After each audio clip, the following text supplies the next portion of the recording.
آج انشاءاللہ میں بچوں کی تربیت سے متعلق کچھ باتیں آپ سب کے ساتھ کروں گی۔ کوئی بھی شخص جب بڑا ہوتا ہے اور اللہ تعالیٰ اس کو اولاد کی نعمت سے نوازتا ہے تو اولاد اس کے لیے دنیا کی سب سے قیمتی دولت ہوتی ہے، اور جتنا کوئی بھی انسان اپنی اولاد کے لیے فکر مند ہوتا ہے اتنا کسی بھی اور چیز کے لیے نہیں، اور خصوصاً مائیں، مدرس۔ ایک عورت جب ماں بن جاتی ہے تو پھر ساری زندگی، خواہ اس کے بچے خود پیرنٹس بن جائیں، پھر بھی وہ اپنے بچوں کی فکر نہیں چھوڑتی، اور ماں کی یہ فکر قبر تک جاتے ہوئے رہتی۔ اس کے دل میں ہمیشہ بچوں کی خیرخواہی اور بچوں کی بھلائی کی سوچ ہوتی کہ کسی طرح میں انہیں کچھ بھی فائدہ پہنچا سکوں، خود بھوکے رہ کر، پیاسے رہ کر، تکلیف اٹھا کر، پریشانیاں اٹھا کر، اپنے پر اپنے بچوں کو ترجیح دیتی۔ اللہ سبحانہ وتعالیٰ نے یہ محبت ہمارے دلوں میں فطری طور پر رکھ دی، لیکن والدین کی اصل محبت، سچی محبت، صحیح محبت اسی وقت ہو سکتی ہے جب وہ اپنے بچوں کو صرف اس دنیا میں نہیں آخرت میں بھی کامیاب دیکھیں، کیونکہ یہ دنیا تو ختم ہو جائے گی اور آخرت کی زندگی ہمیشہ ہمیشہ کی زندگی۔ لہٰذا ہم سب کو اس بات کی کوشش کرنی چاہیے کہ ہم جب بچوں کے فیوچر کا سوچیں تو وہ فیوچر صرف اس دنیا کا فیوچر نہ ہو بلکہ ان کی آخرت کا بھی ہو، کیونکہ اگر وہ دنیا میں کامیاب ترین انسان بھی ہوئے اور آخرت میں ناکام ہو گئے تو وہ کامیاب نہیں ہے۔ حقیقی کامیابی آخرت کی کامیابی ہے۔ ذالک هو الفوز العظیم، وہ ہے اصل عظیم الشان کامیابی۔ تو انشاءاللہ تربیت اولاد سے متعلق کچھ ٹپس میں آپ کو دوں گی، انشاءاللہ اللہ نے چاہا تو آپ کے لیے فائدہ مند ہوگی۔ سب سے پہلی بات تو یہ کہ اولاد اللہ سبحانہ وتعالیٰ کا عطیہ ہے، ایک تحفہ ہے ہم سب کے لیے، اور اللہ نے جس کو جو بھی دیا ہے، بیٹا ہو یا بیٹی، اس پر راضی رہنا چاہیے، کیونکہ یہ تقسیم بھی اللہ تعالیٰ کی ہے۔ جسے چاہتا ہے بیٹیاں دیتا ہے، جسے چاہتا ہے بیٹے دیتا ہے، جسے چاہتا ہے دونوں دیتا ہے، جسے چاہتا ہے کچھ بھی نہیں دیتا، اور وہ سب کچھ جاننے والا ہے، ہر چیز پر قادر ہے، یعنی اس کو زیادہ پتا ہے کہ کس کو مجھے کیا دینا چاہیے، کون کس کے قابل ہے۔ دوسری بات یہ کہ بچے ہمارے لیے ایک خوشی کا باعث ہوتے ہیں، اگرچہ ان کے ساتھ تکلیفیں بھی ہوتی ہیں، لیکن اللہ سبحانہ وتعالیٰ نے پیغمبروں کو جب اولاد کی خبر دی تو اس کو خوشخبری قرار دیا۔ مثلاً زکریا علیہ السلام نے جب دعا مانگی بچے کے لیے اور ساری زندگی مانگتے رہے، بڑھاپے میں جا کر اللہ نے ان کو اولاد دی تو فرمایا یا زکریا انا نبشرک بغلام اسمہ یحییٰ، اے زکریا ہم آپ کو ایسے لڑکے کی خوشخبری دیتے ہیں جس کا نام یحییٰ ہوگا۔ تو یہ صرف خبر نہیں ہوتی بلکہ خوشخبری ہوتی ہے۔ اسی طرح ابراہیم علیہ السلام کو جب خوشخبری ملی اسحاق علیہ السلام کی پیدائش کی تو اس وقت بھی اللہ سبحانہ وتعالیٰ فرماتے فبشرناہ باسحاق، تو ہم نے اس کو اسحاق کی بشارت دی، یعنی خوشخبری دی۔ نبی صلی اللہ علیہ وسلم بچوں سے بہت محبت کرتے تھے۔ حضرت حسن اور حسین جو ان کے نواسے تھے، ان کو آپ فرماتے کہ یہ دنیا میں میرے پھول ہیں، یہ دنیا میں میرے دو پھول ہیں، یعنی انہیں پھولوں سے تشبیہ دیتے۔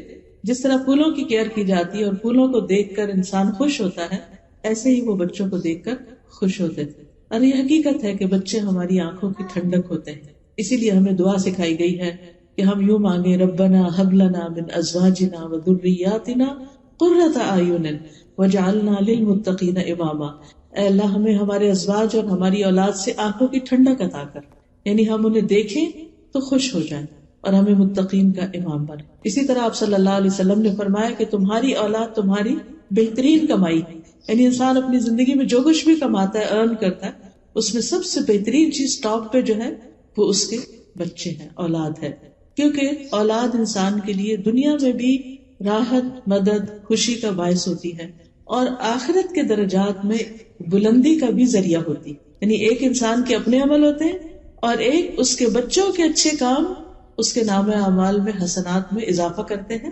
اور وہ اس کے درجات کی بلندی کا ذریعہ بنتے ہیں۔ لیکن یاد رکھیے کہ جہاں اولاد ایک خوشخبری ہے، خوشی کا باعث ہے، وہاں اس کے ساتھ ساتھ ایک ذمہ داری بھی ہے، اور اس کے بارے میں ہم سے پوچھا بھی جائے گا۔ قیامت کے دن اللہ تعالیٰ اس کے بارے میں سوال کرے گا، ہم سے بہت سی اور باتیں پوچھی جائیں گی، ہماری جوانی کے بارے میں کہ وہ کس کام میں لگائی، ہماری علم کے بارے میں کہ اس پر عمل کتنا کیا، مال کہاں سے کمایا، کہاں خرچ کیا، اپنی زندگی کن کاموں میں لگائی۔ لیکن اس کے ساتھ ساتھ مسند احمد کی روایت میں آتا ہے کہ انسان سے اس کے اہل خانہ کے بارے میں بھی خصوصیت سے پوچھا جائے گا کہ اس نے اپنے گھر والوں کے ساتھ کیا معاملہ کیا اور ان کی کیسی تربیت کی، اور اس میں خصوصاً ماں کو ذمہ دار قرار دیا گیا، یعنی باپ سے بھی پوچھا جائے گا، لیکن باپ کی نسبت ماں زیادہ ذمہ دار ہے، کیونکہ ماں کا درجہ بھی زیادہ ہے اور بچے کا زیادہ وقت ماں کے ساتھ ہی گزرتا ہے۔ اللہ سبحانہ تعالیٰ نے ماں کو بنایا ہی ایسے ہے کہ وہ نسل انسانی کی تخلیق اور تربیت اور پرورش کا کام بہترین طریقے سے کر سکے۔ صحیح بخاری کی روایت میں آتا ہے، عورت اپنے شوہر کے گھر اور اس کے بچے کی نگران ہے اور اس سے ان کے بارے میں پوچھا جائے گا۔ یعنی بعض اوقات ہسبینڈ وائف ایک دوسرے پہ ڈالتے رہتے ہیں، آپ ان کو سمجھائیں، آپ ان کو سمجھائیں، آپ ان کا خیال کریں، لیکن حقیقت یہ ہے کہ ہر ایک کا اپنا اپنا رول ہے اور اس میں ماں کی ذمہ داری زیادہ بتائی گئی ہے۔ اب آپ دیکھیے کہ بچوں کی تربیت کا آغاز انسان کے بچے کی پیدائش کے بعد سے نہیں، اس سے پہلے سے ہی ہو جاتا ہے، بلکہ شادی سے پہلے جب لڑکے یا لڑکی کا انتخاب کیا جاتا ہے، اس وقت انسان صرف یہ نہ دیکھے کہ لڑکی خوبصورت ہے یا لڑکا بہت مالدار ہے یا دنیاوی اعتبار سے اسٹیٹس کیسا ہے، بلکہ یہ بھی دیکھے کہ یہ لڑکی یا لڑکا، یعنی دونوں ایک دوسرے کو اس اعتبار سے بھی دیکھے۔ لڑکی یہ دیکھے کہ جس لڑکے کو میں پسند کر رہی ہوں یہ میرے بچوں کا باپ ہوگا تو یہ کیسا باپ ہوگا، اور لڑکا یہ بھی ضرور دیکھے کہ یہ لڑکی کل میرے بچوں کی ماں ہوگی تو یہ کیسی ماں ثابت ہوگی، کیا یہ ایک اچھی نسل کو پروان چڑھائے گی، کیونکہ جس لڑکی کو ہم اپنے گھر میں لا رہے ہیں اس کے اندر یہ کوالٹی تو ہونی چاہیے کہ وہ گھر بنانے والی ہو، اور گھر صرف ان دیواروں سے نہیں بنتا یا فرنیچر سے نہیں بنتا، گھر انسانوں سے بنتا ہے کہ انسانوں کی تربیت کیسی ہوگی۔ رسول اللہ صلی اللہ علیہ وسلم نے فرمایا، دنیا فائدہ اٹھانے کی چیز ہے اور دنیا کی بہترین متاع نیک عورت ہے۔ اور پھر اسی طرح ابو ہریرہ کہتے ہیں کہ رسول اللہ صلی اللہ علیہ وسلم نے فرمایا، جب ایسا شخص تمہارے پاس نکاح کا پیغام بھیجے جس کے دین اور اخلاق سے تم مطمئن ہو تو اس سے اپنی بیٹی کا نکاح کر دو، اگر ایسا نہیں کرو گے تو زمین میں فتنہ و فساد برپا ہوگا، یعنی بہت بگاڑ آئے گا۔ تو دیکھنے کی چیز، باقی چیزیں بھی ٹھیک ہے انسان دیکھے تاکہ ایک دوسرے کے ساتھ ایک کمپیٹیبلٹی ہو اور گزارا بہتر طور پر ہو، لیکن خاص طور پر دین کے بارے میں ضرور دیکھنا چاہیے۔ اور دین میں بھی ایسا نہیں کہ ہر شخص شیخ بن جائے گا اور پھر وہی دیندار ہوتا ہے اور باقی لوگ دیندار نہیں ہوتے، نہیں، دیندار ہونے سے مراد کیا ہے کہ انسان اللہ کے حقوق ادا کرتا ہو اور اس کے ساتھ ساتھ بندوں کے حقوق بھی ادا کرتا ہو۔ اللہ سبحانہ تعالیٰ کے حقوق میں کیا چیز آتی ہے؟ جسے نماز کا فریضہ، یعنی اگر لڑکی ہے تو نماز کی پابند ہو، لڑکا ہے تو بھی نماز پڑھتا ہو۔ اسی طرح اگر لڑکا کما رہا ہے تو حلال کمانے والا، کیونکہ کمائی کا اولاد کی تربیت پر بہت بڑا اثر پڑتا ہے۔ پھر اسی طرح آپ دیکھیے کہ لڑکی ہے تو اس کے بھی یعنی کہ اخلاق کیسا ہے یا شرافت کیسی ہے، اور اس کے ساتھ ساتھ اس میں بھی نماز اور پھر ساتھ حجاب، کیونکہ جس طرح مردوں کے لیے حلال کمانا، اسی طرح عورت کے لیے اس کی عزت، عصمت اور اس کی شرم و حیا جو ہے اس کا لحاظ رکھنا بھی ضروری ہے۔ پھر اسی طرح یہ ہے کہ تربیت کے جب باری آتی ہے، یعنی شادی ہو گئی، آپس میں ایک دوسرے کے ساتھ اچھا سلوک ہے، حقوق العباد کی ادائیگی ہے، تو بچوں پر سب سے بڑی چیز جو اثر کرتی ہے وہ ماں باپ کا عمل ہوتا ہے، ان کا آپس کا اچھا سلوک اور تعلق ہوتا ہے۔ جس گھر میں ہسبینڈ وائف ایک دوسرے کو رسپیکٹ دیتے ہیں، ایک دوسرے سے محبت کرتے ہیں، ایک دوسرے کے ساتھ اچھے طریقے سے کمیونیکیٹ کرتے ہیں، اس گھر میں بچے ایک سکون کی فضا میں سانس لیتے ہیں، اور پھر ماں باپ سے بہت سی چیزیں بن کہے سیکھتے ہیں۔ یعنی انسان صرف کسی لیکچر سے تربیت نہیں حاصل کرتا، بلکہ عمل کی تربیت، عملی نمونہ ہونا، رول ماڈلنگ جو ہے وہ بہت اہم ہوتی ہے تربیت میں۔ اگر ہم چاہتے ہیں کہ ہمارے بچے نیک ہوں تو یہ ہمارے کہنے سے نہیں ہوگا، صرف ہمارے تھنکنگ سے نہیں ہوگا، بلکہ اس کے لیے ضروری ہے کہ ہم ان کے سامنے وہ اچھا نمونہ پیش کریں، وہ بن کے دکھائیں جو ہم ان سے چاہتے ہیں کہ وہ بنے۔ اب آپ دیکھیے کہ ہر ماں باپ کی یہ خواہش اور تمنا ہوتی ہے کہ ہمارے بچے نیک ہوں، فرما بردار ہوں، اچھے ہوں، لیکن ماں باپ کو یہ ضرور سوچنا چاہیے کہ کیا ہم اللہ کے فرما بردار ہیں؟ کیا ہم ایک اچھے انسان ہیں؟ کیا ہم اللہ کا اور بندوں کا حق دینے والے ہیں؟ اگر ہم خود نہیں کر رہے تو بچوں سے کس چیز کی ہم توقع کر سکتے؟ پھر اسی طرح آپ دیکھیے کہ اگر ہم چاہتے ہیں کہ ہمارے بچے آئندہ دین کے لیے قربانی کرنے والے ہوں تو ہمیں یہ دیکھنا ہوگا کہ ہم خود کیا قربانیاں کر رہے ہیں، ہم خود اپنے دین کے لیے کیا محنت کر رہے ہیں۔ اگر ہماری زندگی میں غفلت ہے تو وہ خود بخود بچوں میں ٹرانسفر ہوگی، وہ بھی اس کو ایزی لیں گے۔ اگر ہم خود وقت پہ نماز نہیں پڑھ رہے تو بچے کیوں پڑھیں گے؟ چاہے آپ کتنا بھی چلا کے ان کو کہیں کہ اٹھو نماز پڑھو، لیکن آپ نے خود تو پڑھی نہیں.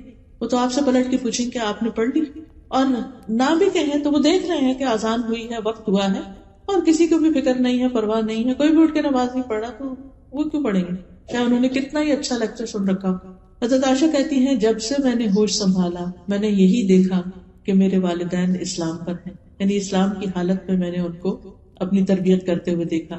پھر اسی طرح بعض روایات میں یہ بھی آتا ہے کہ جو ہمارے اسلاف تھے یا نیک لوگ تھے وہ اپنے بچوں کی تربیت کے لیے اللہ کی عبادت میں زیادہ وقت لگاتے تھے، یہ سوچ کر کہ اس کا اثر ہمارے بچوں پر پڑے، ہماری اولاد پر پڑے.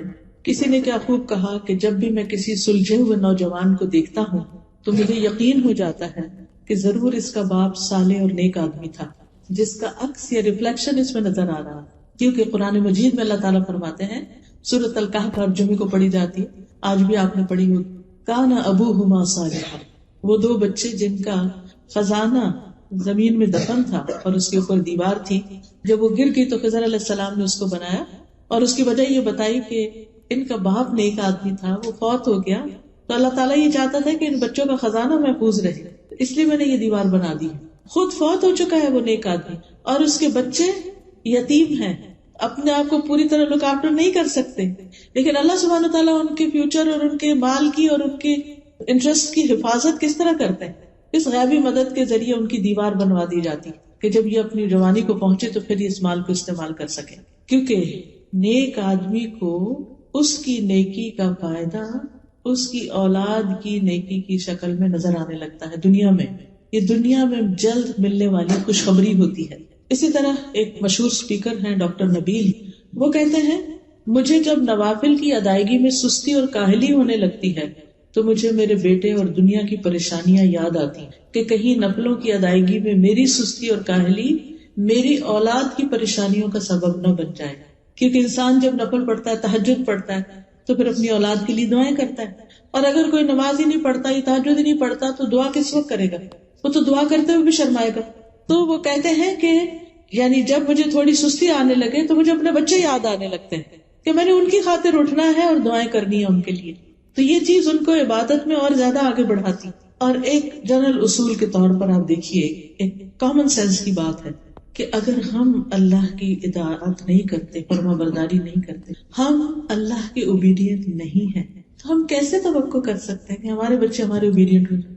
ہمارا احسان اپنے بچوں پر زیادہ ہے یا اللہ کا احسان ہم پر زیادہ ہے؟ ہم نے تو اپنے بچوں کو وہ کچھ نہیں دیا جو ہمیں ہمارے رب نے دیا، لیکن ہم وہ سب کچھ پا کر اپنے رب کے لیے اس طرح اطاعت گزار نہیں ہوتے، اس طرح اس کے آگے نہیں جھکتے جس طرح ہم اپنے بچوں سے چاہتے ہیں کہ ان کے لیے تھوڑا بہت بھی کر کے وہ ہمارے خاموش غلام ہو جائیں، جو ہم کہیں بس وہ کریں، اور اگر وہ تھوڑی بھی اپنی مرضی کرنے لگتا ہے تو ہم ناراض ہونے لگتے ہیں. ڈاکٹر نبیل یہ بھی کہتے ہیں کہ میرا ایک دوست تھا کویت میں، ایک بہت اچھے منصب پر تھا، یعنی کہ بہت ہائی پوسٹ پر تھا، لیکن وہ ہر روز چند گھنٹے والنٹیئر کرتا تھا، فلاحی کاموں میں لگاتا تھا. تو میں نے اس سے کہا کہ دیکھو اگر تم جو جاب کر رہے ہو اسی میں تھوڑے گھنٹے اور لگاؤ اور محنت کرو تو تمہیں اور زیادہ آگے تم جا سکتے ہو، تو تم اپنا کچھ ٹائم جو ہے وہ والنٹیئر کرنے میں گزار دیتے ہو. تو کہنے لگا کہ میں 6 بچوں کا باپ ہوں جن میں سے اکثریت میرے بیٹوں کی ہے، یعنی بوائز ہیں.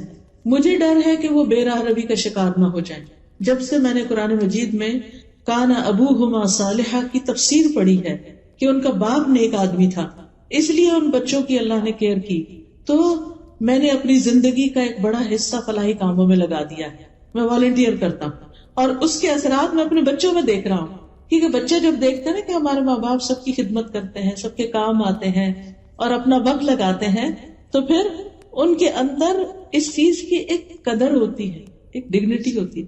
لیکن اگر کوئی بچہ یہ دیکھے کہ باپ بیکار پڑا سوتا ہی رہتا ہے اور کوئی کام وقت پہ نہیں کرتا، اپنی ذمہ داریاں بھی نہیں پوری کرتا، کما کے بھی نہیں لاتا، تو وہ اس کے لیے کیسا رول ماڈل ہو؟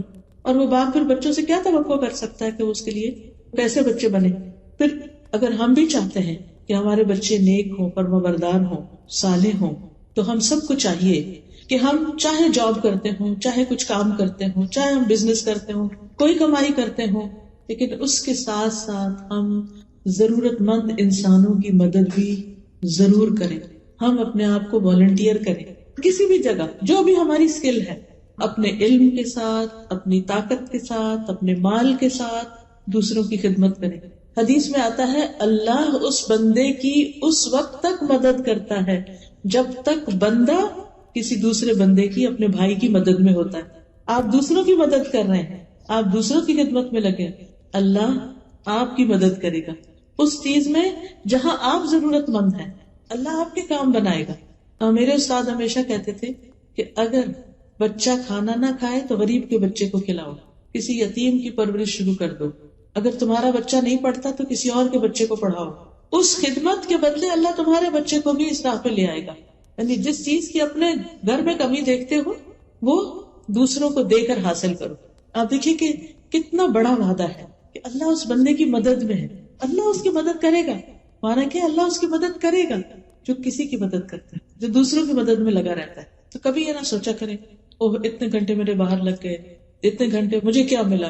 خاص طور پر اس معاشرے میں جب کہ ہر گھنٹے کی ایک قیمت ہے. آپ اپنی سروسز دیتے ہیں تو آپ کو اس کے بدلے میں مال مل جاتا ہے. ٹھیک ہے کچھ پیسے ہمارے ہاتھ میں آتے ہیں، ہمیں خوشی ہوتی ہے، ہر انسان کو خوشی ہوتی ہے کیونکہ انسان کے اندر مال کی محبت اللہ نے رکھ دی ہے. یہ کبھی بھی نہیں ہوا کہ آپ کو کوئی مالی فائدہ حاصل ہو اور آپ کا میرا تو کوئی دل ہی نہیں کہ مجھے کوئی فائدہ ہے. ہمارے پیرنٹس ہمیں دیں، ہم ہسبینڈ دیں، ہم خود کمائیں، کچھ بھی ہو ہمیں ہمیشہ اچھا لگتا ہے. اور پھر آپ دیکھیے کہ اس مال کی اپنی ایک ویلیو اور اس سے ایک خوشی ملتی ہے. لیکن جب آپ کسی کے کام آتے ہیں اور وہ آپ کو دعا دیتا ہے اس وقت کیسی خوشی ہوتی ہے. کسی کی خدمت کر کے، کسی کی مدد کر کے، کسی کے کام آ کے، ہاں ہم تھک ہی جائیں لیکن اس کے بدلے میں جو ہمیں راحت اور خوشی نصیب ہوتی ہے اور پھر اس وعدے کا یقین کہ میں نے دوسروں کی مدد کی، اللہ میری مدد کرے گا.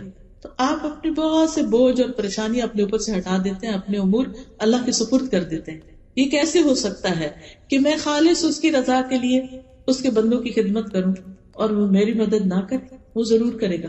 پھر اسی طرح عبداللہ بن مسعود کے بارے میں آتا ہے کہ وہ رات کو جب نوافل ادا کر رہے ہوتے تھے، تہجد پڑھ رہے ہوتے تھے، تو سامنے اپنے بچے کو سویا دیکھ کر کہا کرتے تھے من اجلک یا بنیا، تیری خاطر اے میرے بچے. یا بنیا کا مطلب کیا ہے؟ اے میرے بچے، تیرے روشن مستقبل کی خاطر، تیرے برائٹ فیوچر کی خاطر میں اپنی نماز میں اضافہ کر لیتا ہوں. ابن مسیب ایک تابعی ہے، سعید ابن مسیب، کہتے ہیں اے میرے بیٹے میں تمہاری وجہ سے نماز کو لمبا کرتا ہوں اس امید پہ کہ تمہارے بارے میں میری حفاظت کی جائے گی، یعنی تمہارے بارے میں مجھ سے جو سوال کیا جائے گا قیامت کے دن اس کے بارے میں مجھے پکڑ نہیں ہوگی. اور پھر اسی آیت کی تلاوت کی وَكَانَ أَبُوهُمَا صَالِحًا. اسی طرح ایک آدمی کا طریقہ یہ تھا کہ جب بھی اس کا کوئی بچہ اخلاقی طور پہ بگڑ جاتا، کوئی ضد کرتا، کوئی بدتمیزی کرتا، تو وہ صدقہ کرتا اور کھانا کھلاتا. یہ دو کام کرتا، صدقہ کرتا، کھانا کھلاتا. کیوں؟ کیونکہ قرآن مجید کی آیت میں آتا ہے خذ من اموالہم صدقۃ تطہرہم وتزکیہم بہا، ان کے مالوں سے صدقہ لے کر اس کے ساتھ انہیں پاک کرے گا اور انہیں صاف کرے گا. یعنی تم انہیں پاک کرو گے، صاف کرو گے ان کے مالوں میں سے صدقہ لے کے. تو گویا مال میں سے صدقہ نکالنا اور اسی طرح خاص طور پر کھانا کھلانا یہ کس نیکی میں سے ہے کہ جس کی وجہ سے انسان کا اپنا بھی تزکیہ ہوتا ہے اور اولاد بھی سدھرتی ہے، نیک بنتی ہے. اور وہ شخص کہتا اے اللہ یہ صدقہ میرے بیٹے کے اخلاقی تزکیے کے لیے، یہ جو میں صدقہ کر رہا ہوں یہ میں اس نیت سے کر رہا ہوں کہ میرے بیٹے کو نیک بنا دوں. بس بے شک یہ اخلاقی بے رہروی میرے لیے اس کی بیماری سے زیادہ شدید ہے. یعنی بچہ بیمار ہو فزیکلی وہ کم درجے کی مصیبت ہے، لیکن اگر وہ بگڑ جائے اور بے راہ ہو جائے تو وہ بہت بڑی مصیبت ہے. پھر اسی طرح ایک اور آدمی کا واقعہ یہ ملتا ہے کہ اس کے پاس اتنا نہیں تھا جس سے وہ بہت زیادہ مالی صدقہ کر سکے، وہ بس اتنا ہی کماتا تھا جس سے اس کی اپنی گزران ہوتی تھی، اس کے پاس دینے کے لیے زیادہ نہیں ہوتا تھا. تو جب اس کا بیٹا اس کے ساتھ بدتمیزی کرتا یا اس کی بات نہیں مانتا تھا تو وہ رات کو قیام کرتے ہوئے سورۃ البقرہ پڑھتا تھا، یعنی رات کے تہجد میں سورۃ البقرہ پڑھتا اور کہتا اے اللہ یہ میرا صدقہ ہے، میرے پاس مال نہیں ہے لیکن یہ میرا صدقہ ہے، اسے تو میرے لیے قبول کر لے، یعنی مجھ سے قبول کر لے اور میرے لیے اس بیٹے کی اصلاح کر دے. تو کیونکہ نیک اعمال جو ہوتے ہیں یہ وسیلہ بنتے ہیں دعاؤں کی قبولیت کا. ہم نیک لوگوں کو وسیلہ بناتے ہیں، ان کی نیکی تو ان کے ساتھ ہے. ہمیں جس وسیلے کا حکم دیا گیا وہ نیک اعمال ہے کہ ہم صدقہ کریں، نماز پڑھیں، دعا کریں اور اس سے اللہ سے مدد مانگیں. اسی طرح ہمیں یہ یاد رکھنا چاہیے کہ ہم اپنے بچوں کی اصلاح کس طرح کریں، اس نیت کے ساتھ اللہ کی عبادت کر کے کہ یہ بچے سدھر جائیں. اور یاد رکھیں کہ ہمارے ہاتھ میں کوئی طاقت نہیں کہ ہم اپنے بچوں کو نیک بنا سکیں جب تک اللہ کی مدد نہ ہو. وہی مدد کرنے والا ہے. پھر اسی طرح اللہ کا تقوی اختیار کرنا، اللہ سے ڈرنا. پھر بچوں کو اپنے ساتھ مختلف کاموں میں، پروجیکٹس میں، والنٹیئرنگ میں شریک کرنا، ان کو ساتھ لے کے جانا. مثلا ہر جمعے کو آپ جو ابھی آپ کے قریب مسجد ہے اس کی صفائی اپنے ذمہ لے سکتے ہیں کہ نمازیوں کے آنے سے پہلے میں ہال کی صفائی کروں. آپ کیا کر سکتے ہیں کہ اپنے بچے کو تھرسڈے نائٹ ساتھ لے جائیں. خود اکیلے نہیں جائیں، ہسبینڈ وائف، بچے کو ساتھ لے کے جائیں کہ چلے اللہ کا گھر صاف کرتے ہیں. اور پھر ایک ایک کونے خدرے کو صاف کریں، کہیں کوئی داغ دھبا ہے اس کو مٹائیں، اس کو خوشبودار کریں، صفیں لگائیں. جو بھی ایک مسجد کی خوبصورتی اور بیوٹیفیکیشن ہو سکے، مسجد اللہ کا گھر ہو. ہم اپنے گھروں کو کتنا سجاتے ہیں، اور جب ہمارے مہمان آ رہے ہوں تو ہم کیئر کرتے ہیں اور بھی سجاتے ہیں، صاف ستھرا کرتے ہیں، عام روٹین سے زیادہ کرتے ہیں. تو جمعے کے دن اللہ کے مہمان آتے ہیں. ویسے تو 5 نمازیں، لیکن آپ کو پتا ہے ہمارے یہاں 5 نمازیں کہاں اتنی فل مسجد ہوتی ہے. لیکن جمعے کے دن اتنے لوگ ہوتے ہیں کہ بعض اوقات صحیح اگر ارینجمنٹ نہ ہو تو لوگوں کو صحیح جگہ بھی نہیں ملتی. لیکن وہ صفائی کیوں نہیں ہو پاتی مسجدوں کی، وہ ایک چیئرفل ماحول کیوں نہیں ہوتا بعض اوقات؟ صرف اس لیے نہیں ہوتا کہ ان کے پاس والنٹیئر نہیں ہوتے. تو آپ ان سے بات کر کے کہ آپ مجھے یہ خدمت دیتے. آپ کو معلوم ہے کہ الحمدللہ جیسے الہدا میں ویکینڈ میں کلاس ہوتی ہے، ابھی نئی سورۃ البقرہ شروع ہوئی ہے، اور ماشاءاللہ اس میں 400-500 لوگ ہیں، اور ہر ہفتے ان کے لیے بینچز لگانا اور چیئرز لگانا اور ہال کی سیٹنگ ٹھیک ٹھاک کام ہے. اور آپ کو معلوم ہے کہ کچھ سسٹرز ہیں، 2 سسٹرز، وہ پچھلے 5 سال یہ خدمت کرتی رہی ہیں. میں نے آج تک نہیں دیکھا ان کو کہ وہ کون ہے. مجھے ریسنٹلی بتایا گیا کہ وہ ارلی مارننگ آتی ہیں کلاس سے پہلے اور آ کر سارے بینچز لگاتی ہیں خاموشی. ان کے بچے بھی ساتھ ہوتے ہیں. وہ بغیر ناشتے کے نماز پڑھتے ہی بس گھر سے نکل آتے ہیں، کیونکہ اتنے سارے بینچز کہاں سے نکال کے وہ پورے ہال میں لگانے ہیں اور پھر ساری سیٹنگ کرنی ہے. اور پھر جب ساری سیٹنگ ہو جاتی ہے تو پھر کلاس سے پہلے بچوں کو ٹم ہارٹن پہ لے جا کے ان کو تھوڑا کھلا پلا کے پھر واپس آ کے کلاس اٹینڈ. یہ والنٹیئرنگ ہے. اور وہ بچے مسلسل دیکھ رہے ہیں کہ ہر ہفتے ہماری ماں اور ان کی دوست مل کے مسجد ٹھیک کرتے ہیں. کیا ماں کی یہ نیکی بچوں میں ٹرانسفر نہیں ہوگی؟ کیا انہیں یہ طریقہ نہیں آئے گا؟ آپ بھی کہیں نہ کہیں کوئی اسلامک سینٹر ہو، کوئی جگہ، اس کو اپنا سمجھیں اور اس میں والنٹیئر کریں.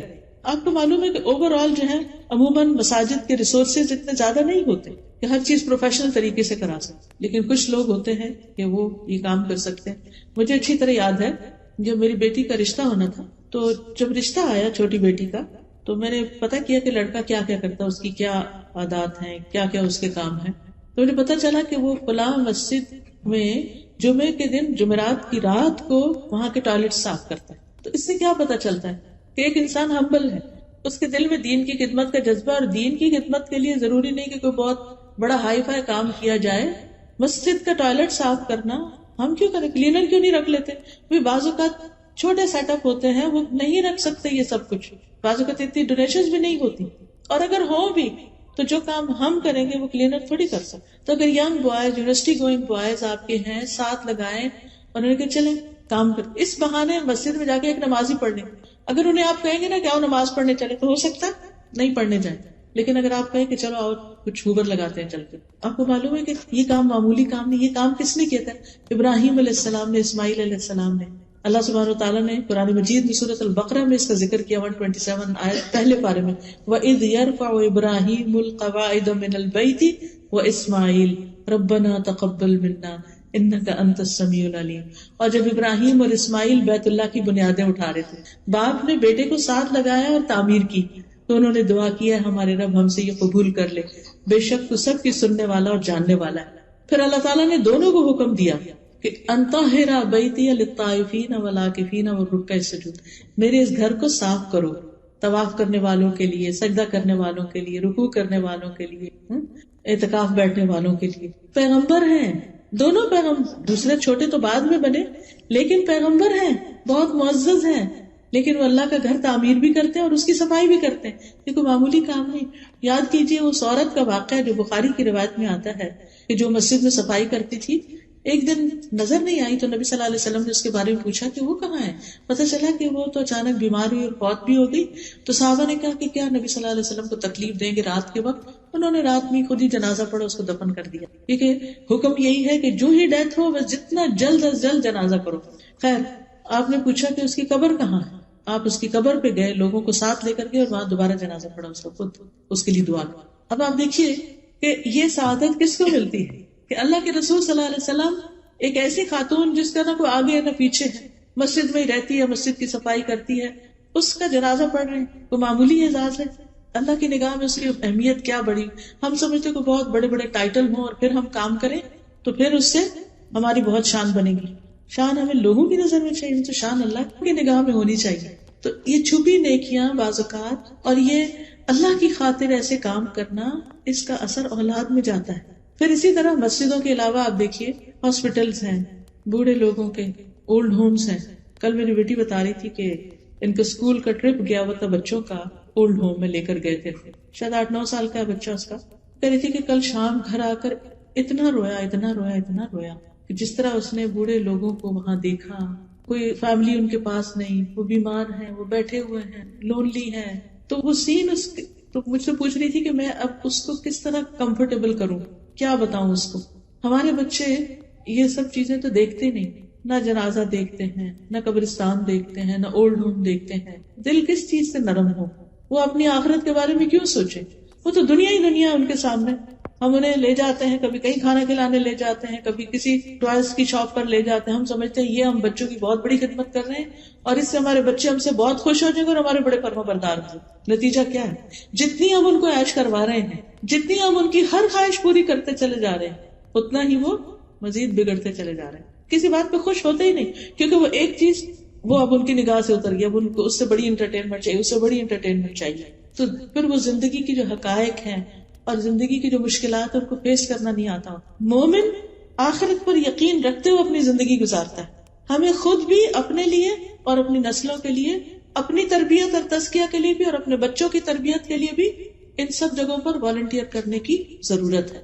پھر اسی طرح اور بھی آپ دیکھ سکتے، آپ کے نیبرہڈ میں کوئی بزرگ خاتون ہو سکتی ہے، کوئی بیمار ہو سکتا ہے، کسی کو کسی اور چیز کی، نئے امیگرینٹس کو مختلف چیزوں کے لیے ضرورت ہو سکتی ہے. آپ دیکھیے کہ آپ کہاں کس کی کیسے مدد کر سکتے ہیں. آپ کی سرزمین تو وہ ہے جس نے بہت سارے سیرین ریفیوجیز کو ویلکم کیا ہے. ان کے بچے کیا پڑھ رہے ہیں، کیا نہیں پڑھ رہے، ان کے حالات کیا ہیں. ایسے لوگوں سے آپ کانٹیکٹ کر سکتے ہیں جو ڈائریکٹ ان کی مدد خدمت کر رہے ہیں، ان کے ساتھ آپ شامل ہو سکتے ہیں. بہت کام ہے کرنے کے، لیکن اپنی ذاتی زندگی، اپنی گھریلو زندگی، اپنی سوشلائزنگ میں سے وقت نکالیے. اگر آپ واقعی چاہتے ہیں کہ آپ کے بچے صحیح راستے پر آ جائیں تو پھر اپنے جان، اپنے وقت، اپنے مال کو اللہ کی خاطر قربان کریں. پھر اسی طرح بات ہو رہی تھی کہ اچھا رول ماڈل بن کے بچوں کی تربیت کرنا. اس میں یہ بھی آتا ہے کہ جیسے بچوں سے کیے ہوئے وعدے پورے کریں، ان سے غلط بیانی نہ کریں، سچی بات کریں. ایک خاتون نے اپنے بچے کو بلایا، ادھر آؤ میں تمہیں کچھ دوں. تو آپ نے اس سے پوچھا کہ تم کیا دینے والی ہو؟ انہوں نے کہا کہ میں اس کو کچھ میٹھی چیز دوں گی، کھجور دوں گی. تو آپ نے فرمایا اگر تم اسے کچھ نہ دیتی تو تمہارے اوپر جھوٹ کا گناہ لکھا جاتا ہے. کبھی بھی بچوں سے جھوٹ نہ بولو، ان کا اعتماد چلا جائے. زندگی پر کسی پہ بھی ٹرسٹ نہیں کرتے، کیونکہ ماں ایسی چیز ہوتی ہے نا کہ جس پر انسان آنکھیں بند کر کے ٹرسٹ کرتا ہے. لیکن اگر یہ انسان کو احساس ہو جائے نا کہ ماں دھوکہ دیتی ہے، ماں ڈرامہ کرتی ہے. پچھلے دنوں کسی خاتون کی بات مجھ سے ہوئی تو بہت پریشان تھی. کہتی بچے نے گھر چھوڑ دیا، کہیں اور جا کے رہتا ہے. اور میں نے اس سے بہت کہا ہے کہ تم ایسا نہیں کرو، لیکن وہ نہیں مانتا. تو کہتی کہ جب شاید وہ رونے لگی یا کسی طرح اس کو سمجھانے لگی تو کہتا ماں آپ بہت ڈرامے کرتی. اب آپ دیکھیں، ماں کو یہ کہنا کہ تم ڈرامے کرتی ہو، اس کے آنسو کو ڈرامہ سمجھنا، کہ جیسے ڈرامے میں کوئی ہوتا ہے نا کیریکٹر، تو اس میں وہ جھوٹ موٹ کر روتے ہیں اور وہ لگتا ہے جیسے رو رہے. اگر ہمارے بچے ہمارے بارے میں یہ سوچیں کہ ہماری ماں جو ہے وہ ٹرسٹ وردی نہیں ہے اور ہمارے ساتھ بس ایسے فراڈ کر رہی ہے اور ہماری کیئر نہیں کرتی اور اس کو ہماری ضرورت نہیں ہے، یا کسی بھی طرح اگر بچوں کے اندر ایسی کوئی فیلنگ آ گئی ہے تو یہ نہیں ہونا چاہیے نا. تو اس کے لیے یہ ہے کہ بچوں کے ساتھ کیا کریں، سچ بات کریں، ٹرسٹ بلڈ کریں. کسی بھی کامیاب ریلیشن شپ کے لیے بہت ضروری ہوتا ہے کہ ایک دوسرے پر اعتماد کیا جائے، ٹرسٹ کیا جائے. کیونکہ جہاں ٹرسٹ نہیں ہوتا نا وہاں پھر اتفاق نہیں ہوتا، محبت نہیں ہوتی، پھر وہ بات نہیں سنتے. اس کے علاوہ بچوں کو فارمل اسلام کی ایجوکیشن بھی دینی چاہیے. دنیا کی تعلیم تو لے رہے ہیں، اگر اسکول میں جاتے ہیں تو آپ دیکھیں دن کا ایک بڑا حصہ اسکول میں گزار کے آتے ہیں. لیکن اگر وہ گھر پہ ہیں اور آفٹرنون میں آپ خود ان کو سکھا سکتے ہیں یا کسی مسجد میں یا کہیں بھی ان کو بھیج سکتے ہیں تو دین کی باقاعدہ تعلیم دیں. دیکھیے کہ ہم میں سے اکثریت نے اس ماحول میں آنکھ کھولی ہے جہاں ہمارے کانوں میں اذانوں کی آوازیں بھی پڑتی تھی، آس پاس مسجدیں بھی تھی، گھروں میں نمازیں بھی پڑھی جاتی تھی، بہت کچھ دیکھ دیکھ کے ہم سیکھ گئے اسلام کے بارے میں. لیکن ہمارے بچوں کو بہت کچھ سکھانے کی ضرورت ہے، تب وہ ان کو پتہ چلے گا کہ یہ دین ہے، یہ اسلام ہے. تو اس میں آپ دیکھیے کہ حضرت لقمان نے اپنے بیٹے کو جو سب سے پہلی چیز سکھائی تھی وہ کیا تھی؟ یا بنی لا تشرک باللہ ان الشرک لظلم عظیم. سب سے پہلی چیز یہ کہ بچوں کا عقیدہ درست کریں، ان کو توحید سکھائیں، ون اللہ سبحانہ وتعالی. کیونکہ اگر وہ توحید پر ہے نا تو کوئی اسے غلطی کوتاہی ہو بھی گئی تو اللہ تعالیٰ معاف کر دے گا. لیکن اگر شرک میں انہوں نے زندگی بسر کی تو شرک تو بہت بڑا ظلم ہے، شرک کا گناہ کبھی معاف نہیں ہوگا جب تک کہ اس سے توبہ نہ کر لے. تو لا الہ الا اللہ کا معنی سکھانا بہت ضروری. وہ کیسے؟ عبداللہ بن عباس کہتے ہیں کہ ایک دن میں نبی صلی اللہ علیہ وسلم کے پیچھے سوار تھا تو آپ نے فرمایا اے لڑکے میں تجھے چند کلمات سکھا رہا ہوں، اللہ کے احکام کی حفاظت کرو اللہ تمہاری حفاظت کرے گا. اللہ کی حفاظت کرو یعنی اللہ کے احکامات کی، تم اسے اپنے سامنے پاؤ گے. جب مانگو اللہ سے مانگو، یہ ہے توحید کہ جب مانگو اللہ سے مانگو. اس لیے بچوں کو کوئی بھی چیز ضرورت ہو تو آپ اسے کہ اچھا اللہ سے دعا کرو اور پھر آپ اس کو ہیلپ کریں، لیکن اسے اپنے سے نہیں جوڑیں، اللہ سے جوڑیں. پھر جب مدد چاہو اللہ سے مدد مانگو، امتحان میں مدد چاہیے، بزنس میں، جاب میں، کسی بھی چیز میں اللہ سے مدد مانگو. جان رکھو اگر ساری دنیا مل کر تمہیں کوئی نفع پہنچانا چاہے تو تمہیں کچھ نفع نہیں دے سکتی، کچھ فائدہ نہیں دے سکتی سوائے اس کے جو اللہ نے تمہارے لیے لکھ دیا. اور اگر سارے مل کر تمہیں کوئی نقصان دینا چاہے تو تمہیں کچھ نقصان نہیں دے سکتے سوائے اس کے جو اللہ نے لکھ دیا. قلم اٹھا لیے گئے صحیح پہ خشک ہو گئے. تو اس سے کیا پتہ چلتا ہے کہ بچوں کو بچپن سے ہی بتا دینا چاہیے کہ اصل فائدہ اور نقصان اللہ کے ہاتھ میں، کوئی تمہارا کچھ نہیں بگاڑ سکتا، تاکہ ان کے اندر ایک بہادری ہو. اور پھر یہ سکھاؤ کہ جو کچھ چاہیے اللہ کی طرف رجوع کرو. یہ ہے توحید. آپ کو معلوم ہے کہ حضرت یعقوب علیہ السلام کی جب وفات ہوئی تو وفات سے پہلے وہ اپنے بچوں کو جو وصیت کر رہے تھے اس کے بارے میں قرآن میں آتا ہے ام کنتم شہداء اذ حضر یعقوب الموت اذ قال لبنیہ ما تعبدون من بعدی قالوا نعبد الہک و الہ آبائک ابراہیم و اسماعیل و اسحاق الہ واحدا ونحن لہ مسلمون. کیا تم موجود تھے اس وقت جب یعقوب کو موت آئی، جب اس نے اپنے بیٹوں سے کہا میرے بعد کس کی عبادت کرو گے؟ پیغمبر ہے اللہ کے یعقوب علیہ السلام، جن کے بیٹے یوسف علیہ السلام بھی، اور باقی بھائی تو آپ کو معلوم ہے وہ قصہ. تو ان کو وہ جوان بیٹے تھے، بڑے تھے، سمجھدار تھے، ان کو کہہ رہے ہیں کہ میرے بعد تم کس کی عبادت کرو گے یہ بتاؤ، حالانکہ وہ اسلام پر تھے. آج آپ دیکھیں آپ کے بچے جس ماحول میں رہ رہے ہیں، کیا یہ میک شور کرنا جاننا ضروری نہیں کہ ہمارے بعد ہمارے بچے، ہماری نسلیں اسلام پر ہوں؟ تو ان سے پوچھنا چاہیے کہ ہمارے بعد تم کس ریلیجن کو فالو کرو گے، کس دین پر ہوگے تم؟ تو انہوں نے کہا ہم آپ کے الہ یعنی اللہ کی عبادت کریں گے جو آپ کا الہ ہے، آپ کے باپ دادا کا، ابراہیم کا، اسماعیل اور اسحاق علیہ السلام کا، الہ واحدہ ونحن لہ مسلمون، اور ہم سب اسی کے مسلمان فرما بردار ہیں. اس سے کیا پتہ چلتا ہے کہ پیغمبروں نے اپنی اولاد کو ایک الہ کی عبادت کی تعلیم دی اور مرتے دم تک اس کی فکر کی. پھر ان کے اندر اللہ کا ڈر پیدا کیا جائے گا. لوگوں کا ڈر نہیں پیدا کریں، اس سے بزدلی آتی، اللہ کا ڈر، اس سے قوت آتی. حضرت لقمان ہی کے بارے میں جو ابھی آیات پڑھی گئی، انہوں نے کہا تھا یا بنیا، اے میرے چھوٹے بچے، بے شک اگر کوئی چیز رائی کے دانے برابر ہی کیوں نہ ہو، آسمان میں ہو، چٹان میں ہو یا آسمانوں یا زمین میں، اللہ اس کو لے آئے گا. بے شک اللہ بڑا باریک بین، پوری خبر رکھنے والا. تو اللہ سبحانہ تعالیٰ کے ناموں اور صفات کا علم دے بچوں کو کہ اللہ کون ہے، اللہ کی پہچان دے، پھر آخرت کا تصور دے ان کو. یاد ہوگا آپ کو کہ نبی صلی اللہ علیہ وسلم نے جب ابتدائی دعوت دی تھی اسلام کی تو آپ نے اپنے خاندان والوں کو دعوت پہ بلایا تھا. تو اس وقت سب سے خطاب کر کے کیا کہا تھا؟ کچھ یاد ہے آپ کو کہ جب آپ نے اپنے خاندان والوں کو دعوت پر بلایا تھا تو اس وقت کیا کہا تھا؟ وَأَنذِرْ عَشِيرَتَكَ الْأَقْرَبِينَ، اپنے قریبی رشتہ داروں کو خبردار کرو.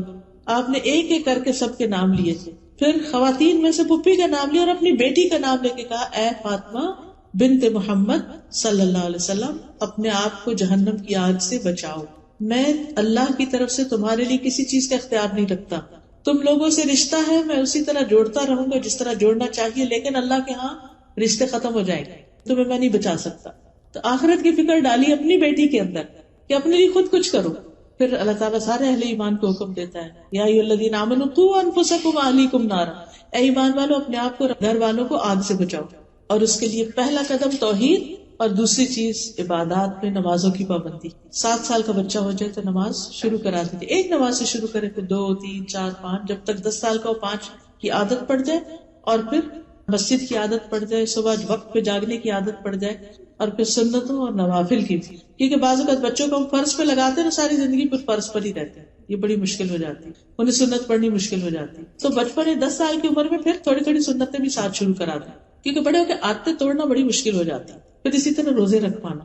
ربیہ کہتی ہیں کہ ہم عاشورہ کا روزہ خود بھی رکھتے ہیں، بچوں کو بھی رکھواتے، اور جب مسجد جاتے تو ان کے لیے اون کا کھلونا بناتے. جب کوئی افطار کے قریب کھانے کے لیے روتا تو ہم اس کو کھلونا دے دیتے کہ کھیلو، دل بہلاؤ، روزہ رکھو. یعنی چھوٹے بچوں کو بھی روزہ پورا کرواتے، بچوں کو حج عمرے پہ لے کے جانا. بعض اوقات ہم ہالیڈیز پہ ادھر جا رہے ہیں ادھر جا رہے ہیں، لیکن اللہ کے گھر لے جانے سے بہت فرق پڑتا ہے. ایمان تازہ ہوتا ہے، ان کے اندر یقین پیدا ہوتا ہے، وہ جو شک والی کیفیت ہے نا وہ دور ہوتی ہے.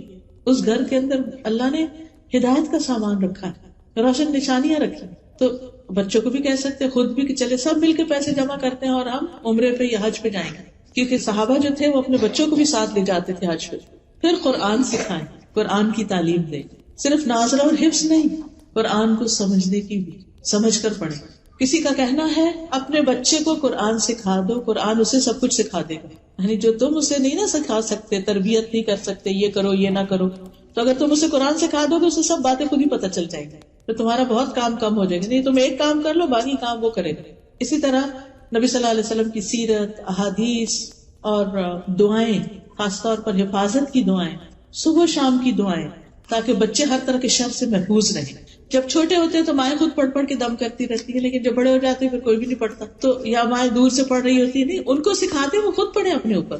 چوتھی چیز جو ہے وہ ہے اخلاق سکھانا، اخلاق اور تمیز اور آداب اور مینرز، سویلائزڈ اور مہذب بچے، عمدہ آداب، اچھے اخلاق. اور اس میں پہلی چیز یہ ہے کہ کسی کے ساتھ برا سلوک نہ کریں. کسی کے لیے بہت کچھ نہ بھی کر سکے تو برا سلوک نہیں کریں، گالی گلوچ نہ دیں، لڑائی جھگڑا نہ کریں، کسی کے کھلونے نہ چھینے، کسی کی کوئی چیز چرا کے نہ گھر میں لے آئیں. ہوتا ہے نا بعض اوقات بچے اسکول میں ان کو کسی کی چیز پسند آتی ہے، وہ کہتے لاؤ ادھر میں لے لوں، زبردستی بھی لے لیتے ایک دوسرے سے. ان کو کانسیپٹ ہی نہیں ہوتا چوری ووری کا، ان کو یہ ہوتا بس یہ چیز مجھے اچھی لگی ہے تو یہ تو مجھے ہی چاہیے. تو یہ بچپن سے ہی تمیز سکھانے کی کہ کسی کی چیز ہماری چیز نہیں ہے، ہم نہیں لے سکتے. حضرت لقمان ہی کی نصیحتوں میں کیا ابھی سنا آپ نے، عربی میں چونکہ آیات تھی، انہوں نے کہا میرے چھوٹے بیٹے نماز قائم کرو، نیکی کا حکم دو، برائی سے منع کرو، اس مصیبت پر صبر کرو جو تمہیں پہنچی ہے.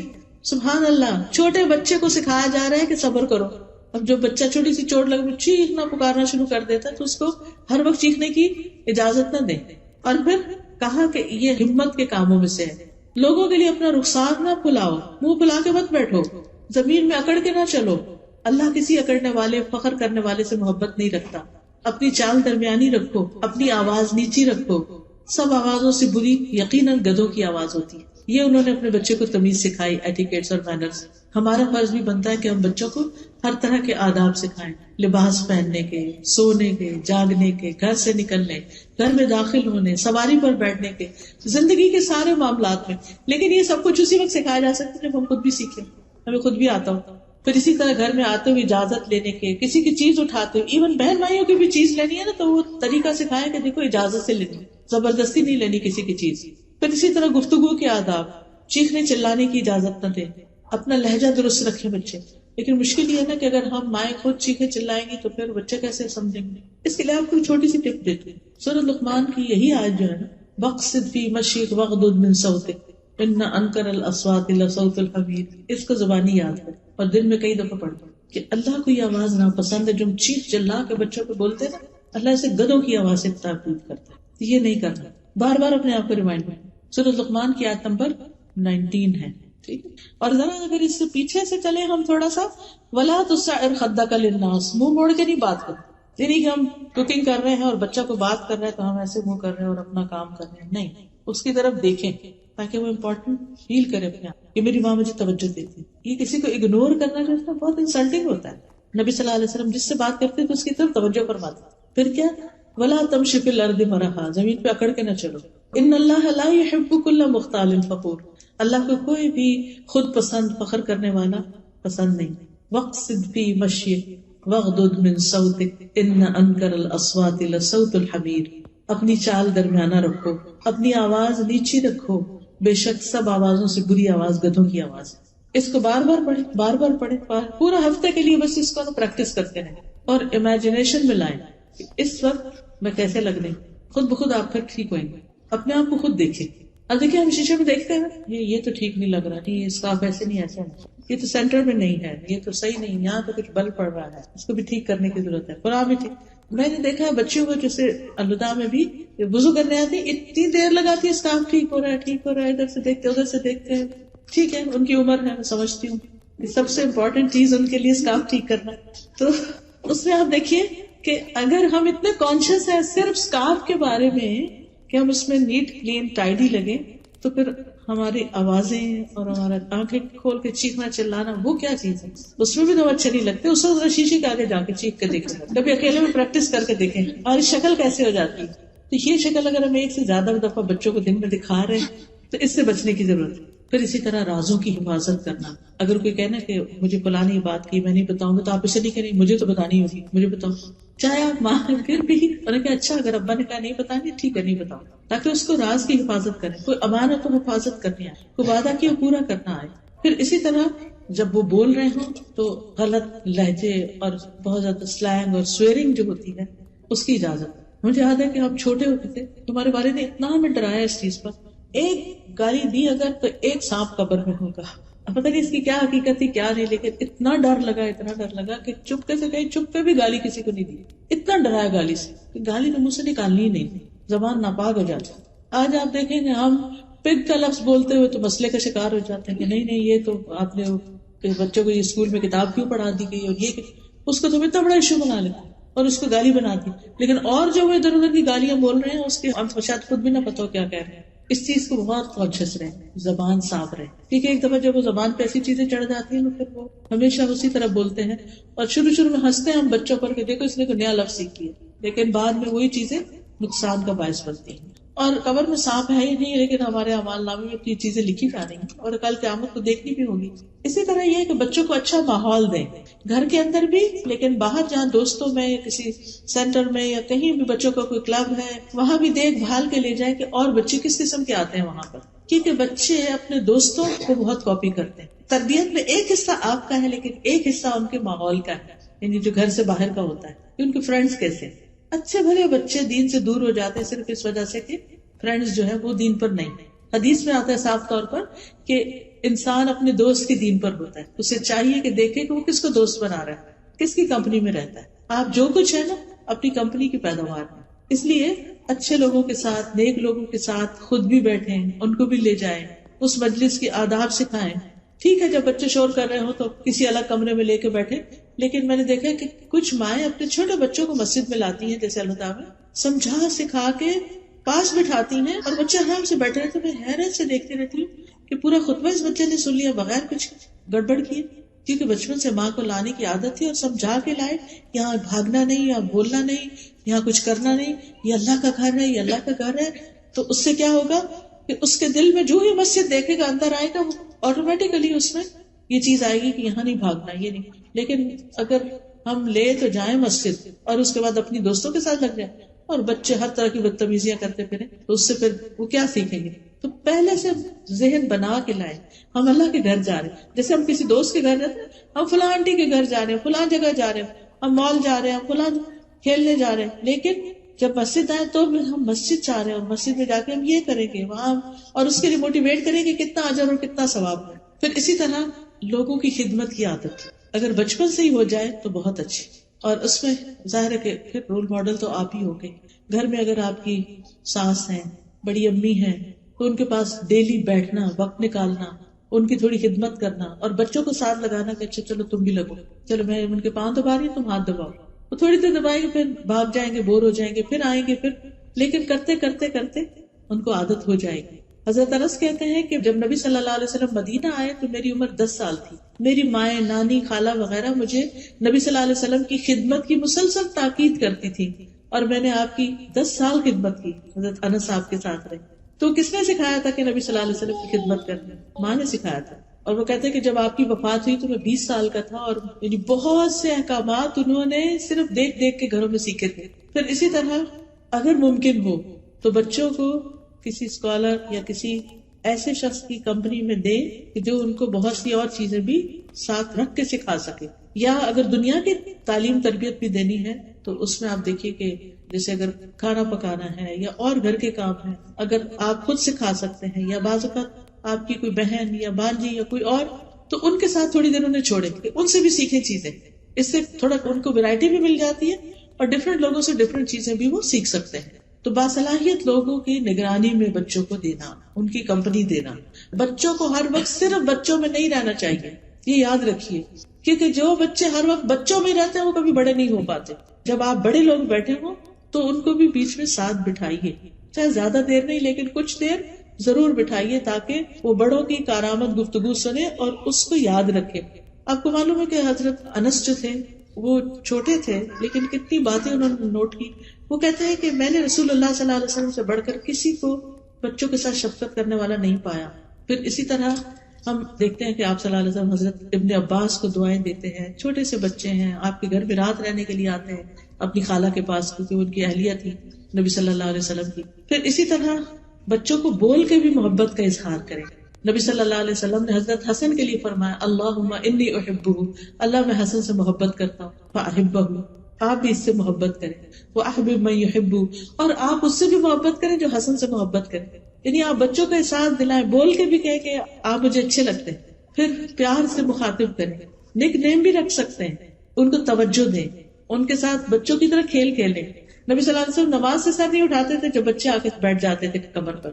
پھر اسی طرح بچوں کے ساتھ کھیلنا، جیسے پکڑن پکڑائی یا کچھ. حضرت حسین گلی میں کھیل رہے تھے، نبی صلی اللہ علیہ وسلم اپنے ساتھیوں کے ساتھ جا رہے تھے، آپ نے ان کو چھوڑا، آگے بڑھ کے حضرت حسین کو پکڑا اور وہ آگے آگے بھاگنے لگے. تو پھر آپ نے ان کا ایک ہاتھ یہاں تھوڑی کے نیچے رکھا، دوسرا سر کے پیچھے سے یوں کر کے ان کو اوپر کیا اور ان کو کس کیا اور پھر چلے گئے اور بھاگ کے پیچھے سے پکڑا تھا. ان چیزوں سے بچے بہت خوش ہوتے ہیں، ان کا کانفیڈینس بحال ہوتا ہے، وہ شیئر کر سکتے ہیں، وہ ریلیٹ کر سکتے ہیں، کیونکہ عمر کا تو فرق ہے ہی، لیکن آپ کا جو رویہ ہے وہ اس فرق کو بہت تھوڑا کر دے گا. لیکن اگر آپ بہت سنجیدہ ان کے ساتھ اور وہ اپنے دل کی بات شیئر ہی نہیں آپ سے کر سکتے تو یہ اچھی بات نہیں، پھر آپ ان کو کہہ بھی نہیں سکتے کچھ. پھر اسی طرح اگر بچے بیمار ہو جائیں تو ان کا خیال کرنا، پھر ان کا علاج کرانا، لیکن اوور ڈوز نہیں کرنا. کچھ مائیں اتنی زیادہ کانشیس ہوتی ہے کہ چھوٹے چھوٹے بچوں کو بار بار ڈاکٹر کے پاس لے جانا اور بار بار ان کو خوب دوائیاں دے کے بچپن میں ان کی امیونٹی خراب کرنا، تو اس چیز سے بچنا چاہیے. پھر بڑے بچوں کو بھی پیار کرنا. بعض بچے ٹین ایجر تو کئی دفعہ تو ہمارے سے اونچے ہو جاتے ہیں، جتنے مرضی بڑے ہو جائیں ساتھ لگائیں، ماتھے بھی پیار کریں، ہاتھ پکڑیں، اس کو چومیں.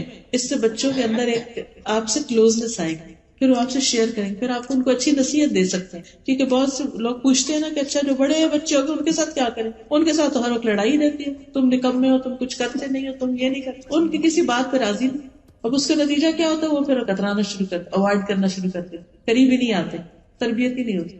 پھر اسی طرح نبی صلی اللہ علیہ وسلم حضرت فاطمہ کو چومتے تھے، پاس بٹھاتے تھے، ان کو اپنی جگہ بٹھاتے تھے. پھر اسی طرح آپ اپنی چادر میں ان کو گھسا لیتے تھے بچوں کو، چھوٹے بچوں، پھر ان کو اٹھاتے تھے.